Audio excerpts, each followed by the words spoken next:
Good morning, Green County. Welcome to the huddle. I want noted that I started exactly at 8:12.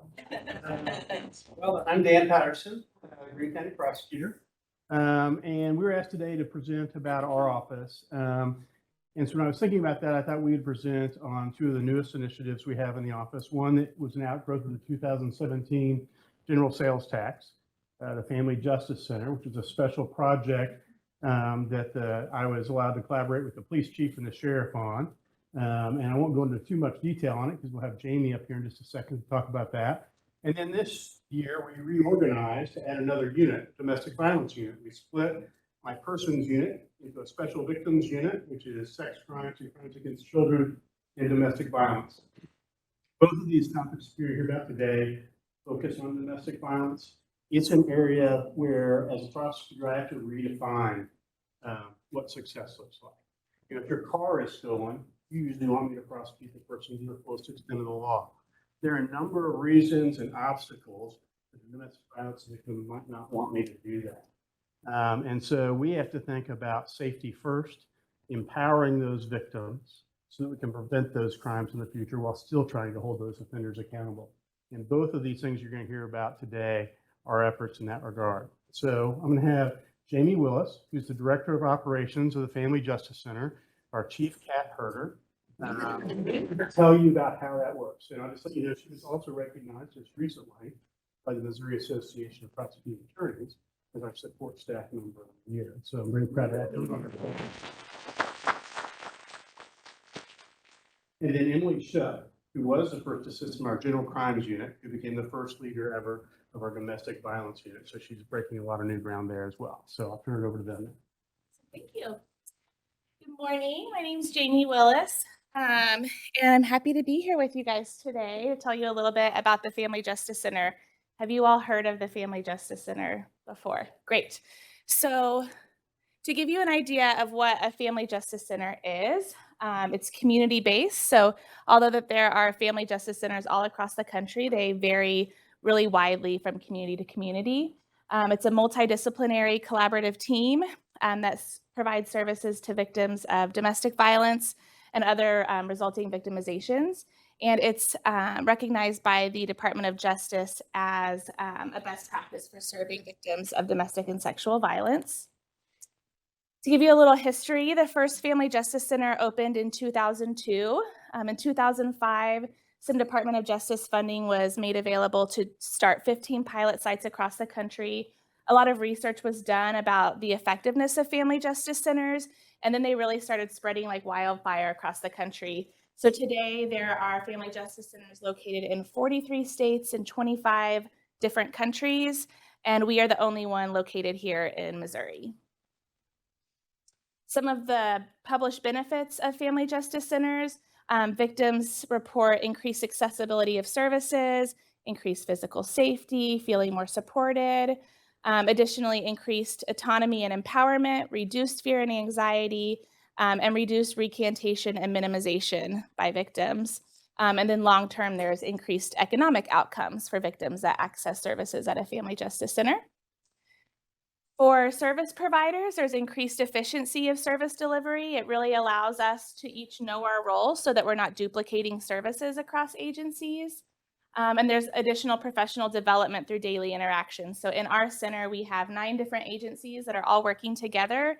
They work full-time from the Family Justice Center. So our law enforcement officers know our prosecutors very, very well. Our advocates know our law enforcement officers very well, and it allows them to really understand their role in the bigger picture whenever we're serving survivors. And there's also increased financial efficiency too, because we're making sure that we're not duplicating any services and we're doing things in an efficient way. As far as community benefits, one of the things that we were most excited about is the reduction in domestic homicides that we see across the country in communities with family justice centers.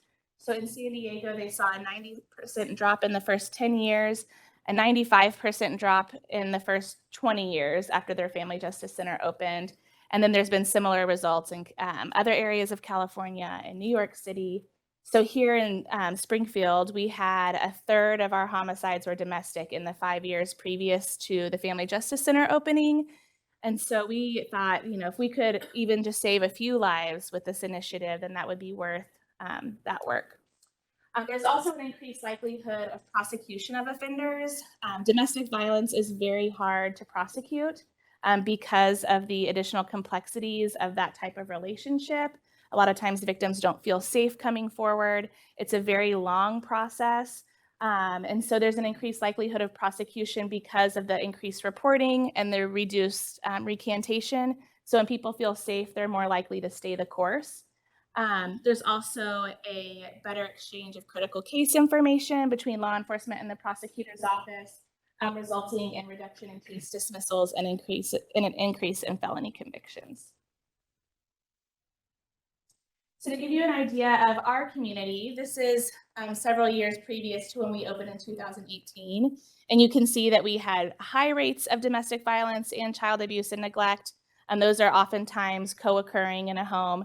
And rates were increasing pretty dramatically. Oops, wrong way, sorry. And then you can see all the different service providers for survivors of domestic violence were very dispersed across our community. So just in travel time and then intake time at each location, survivors were looking at somewhere between 8 and 18 hours just in travel time and the intake process before they're able to receive services. So if you're trying to escape a very dangerous situation where someone is watching you, isolating you from friends and family, you don't have a lot of resources, that's nearly impossible to get to each place that you need to get safe. So between the inaccessibility of scattered services, a lot of survivors have reported previous negative experiences in the criminal justice system, re-traumatization through having to retell their story each time they go to a new service provider. The complexity of both the criminal and civil justice system really showed us that we needed to have a more coordinated response with co-location of services. So to give you an idea of what our timeline looked like here, we have a family violence task force. There's about 20 different agencies that serve on that in our community. It was started in 2014, and they started looking at family justice centers as a model for improving the way that our community responds collaboratively to domestic violence. After a few years of researching that, some funding became available through that tax initiative that Dan was speaking about, and the prosecutor's office, police department, and sheriff's office agreed that they wanted to spend that money as seed money to start a family justice center. So we started the work on that, and in less than a year, which is breakneck speed, other communities take like up to 10 years to start a family justice center. It's really impressive what our community was able to do. We opened in October of 2018 in a very small little piece of our judicial courts facility. It was about 3,000 square feet. There's a couple of pictures. And so when we opened in October of 2018, we had about 11 to 15 staff members within that first few months. And we really didn't know how many people are going to come access services. What is this going to look like? And we were very quickly overwhelmed with how many people thought that this was a beneficial model and wanted to participate. The on-site partners that we have are Harmony House, which is our local domestic violence shelter. They house 3 advocates at our Family Justice Center. Also the Victim Center, which is our local rape crisis center. They provide services to any victim of violent crime, but really focus on domestic violence and sexual assault out of the Family Justice Center. Legal Services of Southern Missouri has a legal team, so if someone needs assistance with like divorce, child custody, orders of protection, we can do all of that out of the Family Justice Center. Rural Behavioral Health provides caseworkers that assist with any community need, whether that's like food stamps, Medicaid, disability, affordable housing.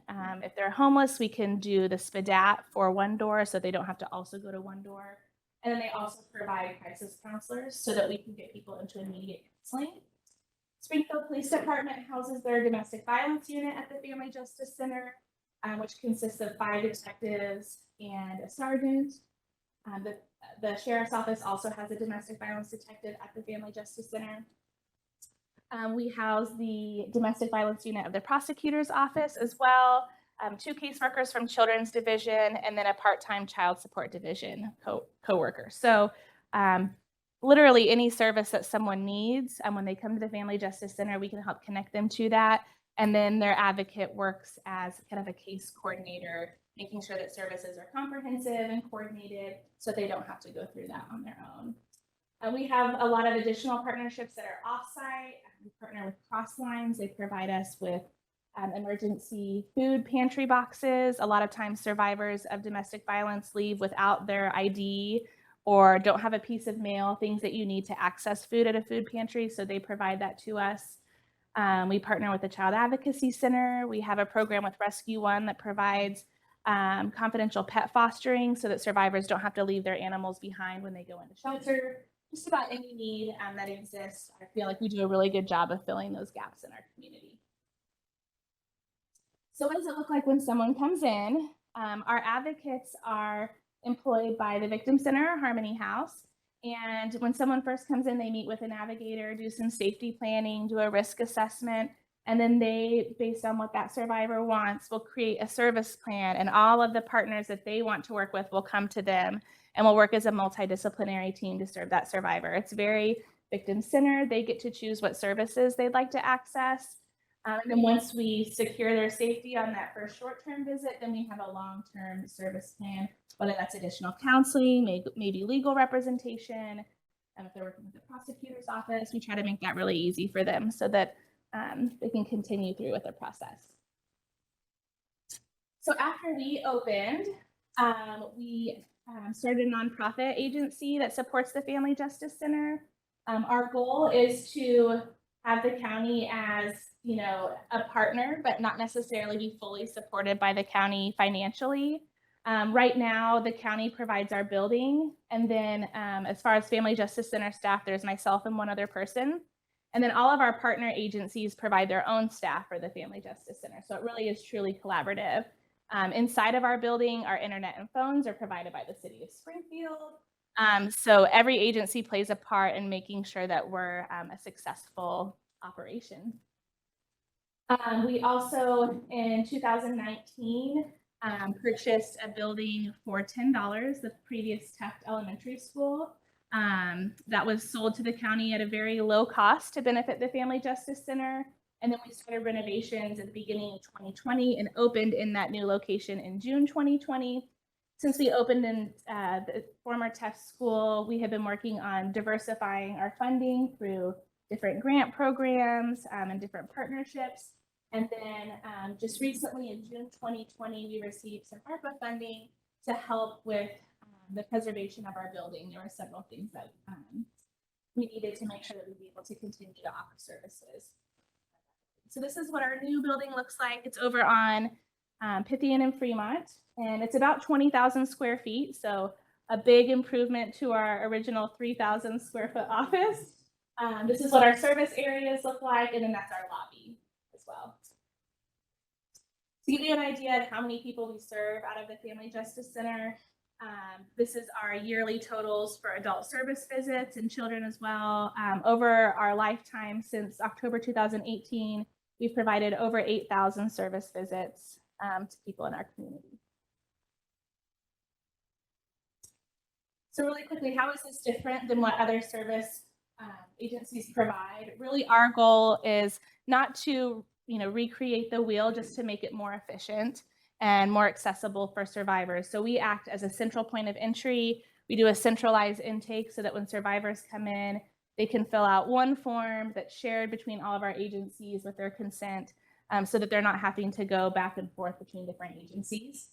We serve men, women, and children that are victims of domestic violence. All of our services are free of charge. And everyone's information is confidential. So if they want to work with law enforcement, they can. If they don't, law enforcement will never know they're in the building. It's truly up to them what services they access. And then we're open Monday through Friday, 8:30 to 4 for walk-ins. But there's an after-hour hotline shared by the Victim Center and Harmony House that provides advocacy services 24 hours a day. And then I always like to end with just a little bit of feedback that we've received from our clients. Over the past 2 years, we've had 100% satisfaction rate on our exit surveys, which I feel like is just really impressive and shows the great work that our team does. So I feel like that's always a good way to end it. And I think that's it. Yes, that is it. Does anyone have any questions about the Family Justice Center? I have one question. I don't know it may not be very applicable, but one thing our office does is this pays out witness fees to witness shows up, they get a little stipend, they get a little mileage reimbursement. Problem is there's a big disconnect because tell them they might get this fee, but it's only if the state pays it like I know you have a problem with hurdles for witnesses, and that's pretty obvious. But that little bit of little stipend or whatever to reimburse mileage or whatever goes up. Get out at the time, or would that make any difference, or would that help in any way? So the question was, with the hurdles of getting to court, if you could get a stipend for reimbursement for mileage and those things at the time instead of a year later, would that be easier? Yeah. The answer is yes, of course. But I think that we do a really good job of filling gaps for transportation to court, like whether that's with cab rides or bus tickets. We receive a lot of like specialized grant funding for different things to help people overcome those barriers. So what I think our team does best, we all have a weekly team meeting where we talk about things that aren't working or barriers that we're seeing for clients, and then we work together to find a solution. And so like the Pet Safe program I was talking about came out of those meetings of, wow, I have this woman who is really in danger but won't leave her animal behind. And so that after hearing that several times, we said, we need to create a program. Let's call a shelter. Let's call a rescue program. And we do the same things for like transportation barriers and other things as well. Excellent. And just to follow up on the witness fee that you're talking about, Justin, that's part of the court costs. And only gets paid if the defendant is convicted and pays their court costs. So there's significant delay there. So the other funding we have in terms of support is critical. You fill those gaps where it's deficient in the system. That's brilliant. Thank you. Any other questions about the Family Justice Center? Just got one. Of those cases where domestic violence is involved, how many actually go through the prosecution of their offender? I do not have a percentage of people that make it all the way from the initial report to prosecution because there's so many different variables. Sometimes a victim is very willing to participate, but the circumstances of the case don't allow them to prosecute it. And sometimes that's not the best option for the victim either because it's a multi-year long process sometimes. It's a complex question that I would love to dive into, but I don't know that I have time to dive into it today. But yeah, there are a lot of different things that go into whether they make it all the way through that or not. But the goal is for us is if they want to go through with that, to make it as easy as possible for them, but also to look at other options as well, because criminal charges may not always be the best answer for the survivor. Even an ex parte sometimes always isn't the best idea for a survivor. There's a lot of different things that we can do to make sure that they're safe and supported, that their kids are safe and supported, and that they're able to move on with their lives in a healthy way so that we can stop that cycle of violence. All right, well, I will introduce Emily Shook. She is the first assistant of the domestic violence unit for the prosecutor's office. Good morning. I do work with the domestic violence unit in the prosecutor's office. We started in January of this year, and that decision to start that unit, I think, was really born out of a recognition that, one, the Family Justice Center changed the way that we could operate. It gave us a lot more options on how we could help people. Initially, the way that domestic violence prosecution was kind of working in our office was it was almost like a restaurant that only serves one type of food. So we have soup. And if you come in and you say, hi, I need a sandwich, really hungry for a sandwich, we're like, well, we have soup. If you came in and you said you want a salad, we said, well, we have soup. Because we had sort of one route for helping people. If you were a victim of domestic violence, then I could prosecute the offender.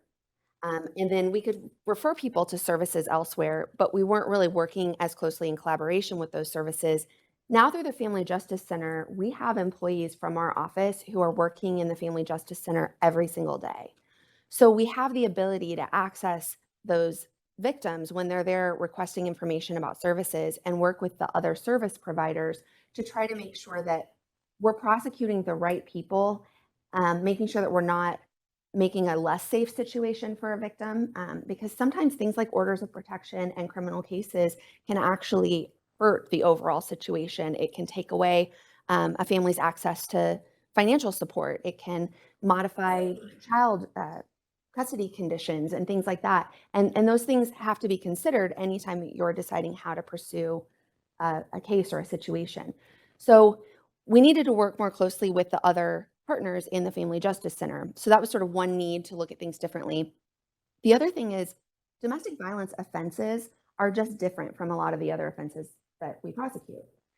Generally, if you have a child crime or a sex crime, there's a big priority placed on getting that victim in a safe situation, getting them away from that offender. That can be done through the Children's Division with placing children with foster parents or with kinship placements, or even placing restrictions on parents and saying, hey, unless you get them out of that situation, you won't be able to keep the child with you. With a lot of sexual assault offenders, if it's not also a domestic violence offense, there are things that can be done to keep them safe that are exclusive of the criminal justice system. And that sort of gives us time to work, because the first thing we want is to say we want everybody to be safe, right? And get that situation sort of neutralized so that then we can proceed forward. With domestic violence, if we wait and say that we want to spend a lot of time getting our case together, reviewing options, if we have a backlog, that really doesn't serve domestic violence victims very well. Because typically you have an offense that occurs, maybe there's an arrest that happens, and then all of the time from that point to a criminal justice response, that victim and offender are dealing with each other. They're interacting. And so getting in there quickly and making a plan, making decisions about how it is that we're going to proceed is really, really important. So in recognizing those things, that we could probably work better with the criminal justice system in our partnership with the Family Justice Center, and then also that we needed to move more quickly, it was sort of a plan developed to have a domestic violence unit where we have individuals who specialize in domestic violence prosecution, work really closely with the Family Justice Center, so we provide better service to victims and better protection for people in the community. We have a first assistant and then 5 assistant prosecuting attorneys who are assigned to our unit. We have 2 paralegals, an investigator, and then a victim advocate. And the way that we work is different from other units in our office in 3 ways. One is we have people who are permanently at the Family Justice Center, and also an attorney who rotates through on a weekly basis. So we are there with the other agencies that are working with these victims and offenders physically in the same space, so that we're able to coordinate our responses better. Another way that we're different is we have a victim advocate who's specifically assigned to our unit. We have victim advocates for crimes generally in our office in a victim witness unit or a victim witness office. We have our own advocate who's able to make calls the day after referrals are received, so that we make sure that we're reaching out to victims right away, getting them the information that they need about what we're doing and how they can get help with other services that the Family Justice Center provides.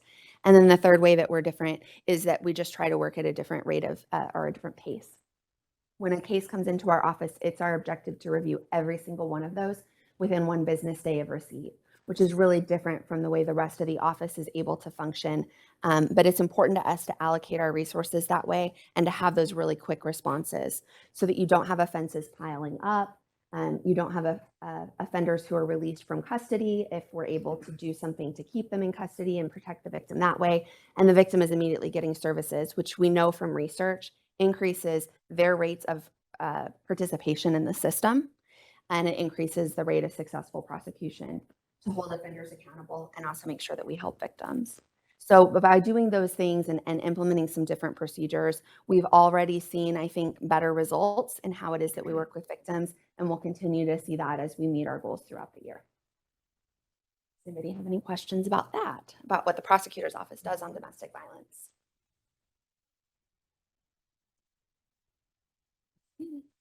Okay.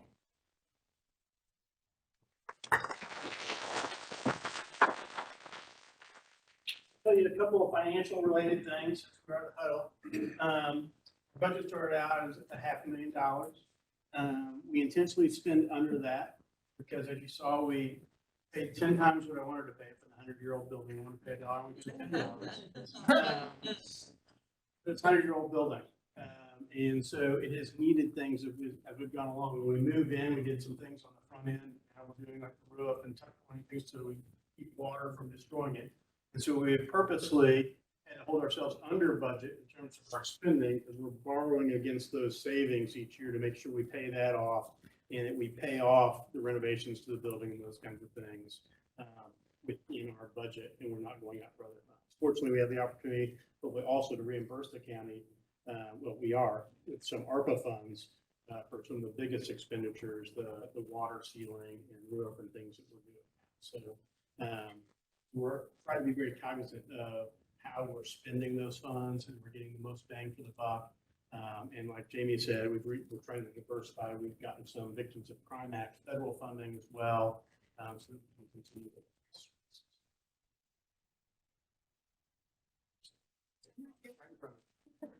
Anybody got any other questions? We'll wrap it up for the day. Thank you for coming out and seeing us today. We really appreciate it.